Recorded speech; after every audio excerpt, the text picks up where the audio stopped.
Pada kesempatan kali ini, kita akan membahas 5 kelompok hewan dan organ pernapasannya, yakni kelompok hewan mamalia, aves, insekta, ikan, dan ikan.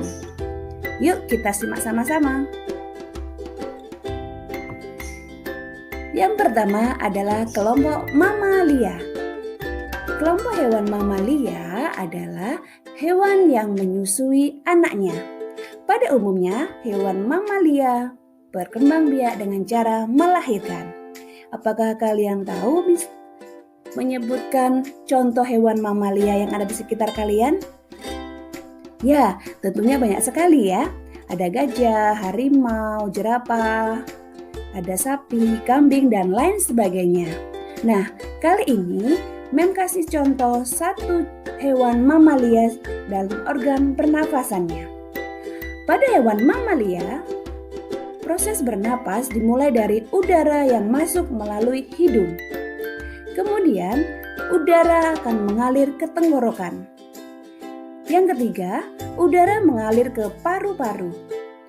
Nah, di paru-paru inilah terjadi pertukaran udara, yang artinya oksigen akan diserap oleh tubuh dan karbon dioksida akan dikeluarkan dari tubuh. Kemudian, karbon dioksida atau CO2 akan mengalir ke tenggorokan dan kembali dikeluarkan melalui hidung. Dengan demikian, kita bisa melihat ada 3 alat pernafasan penting dalam hewan mamalia, yaitu hidung, tenggorokan, dan paru-paru. Yang kedua adalah aves atau kelompok burung. Burung adalah salah satu hewan vertebrata yang dapat terbang. Proses bernapas pada burung diawali dari udara yang masuk melalui hidung. Yang kedua, udara mengalir ke tenggorokan. Yang ketiga, sebagian udara akan mengalir ke paru-paru dan sebagian lagi akan mengalir ke kantong udara. Nah, udara yang tersedia di kantong udara inilah yang akan membantu burung bernapas saat terbang. Kemudian, udara yang mengalir ke paru-paru akan mengalami pertukaran antara oksigen dan CO2. CO2 akan kembali mengalir ke tenggorokan dan keluar melalui hidung. Yang ketiga adalah insekta. Insekta adalah kelompok serangga. Hewan yang masuk dalam kelompok serangga meliputi hewan berkaki beruas-ruas yang memiliki jumlah kaki 3 pasang atau sebanyak 6 buah. Nah, proses bernapas pada belalang diawali dari udara yang masuk melalui spirakel. Kemudian udara mengalir ke trakea dan yang ketiga udara mengalir ke trakeola. Nah, di trakeola inilah terjadi pertukaran antara oksigen dan karbon dioksida. Berikutnya, karbon dioksida akan keluar melalui trakea dan berikutnya dikeluarkan kembali melalui spirakel.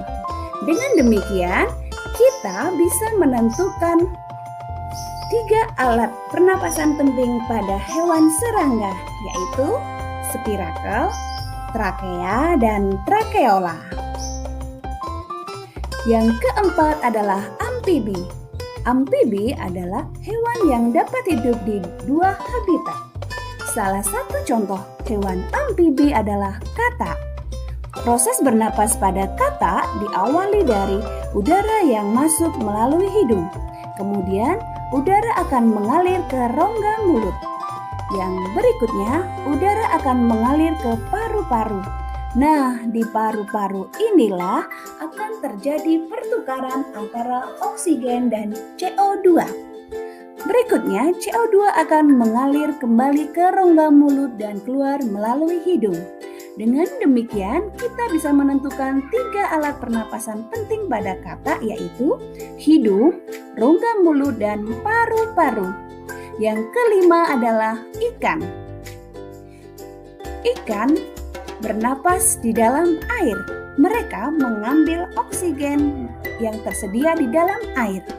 Kalau anak-anak perhatikan, Ikan yang masih hidup memiliki perilaku membuka dan menutup mulutnya. Ternyata itu adalah salah satu tanda proses dia bernapas.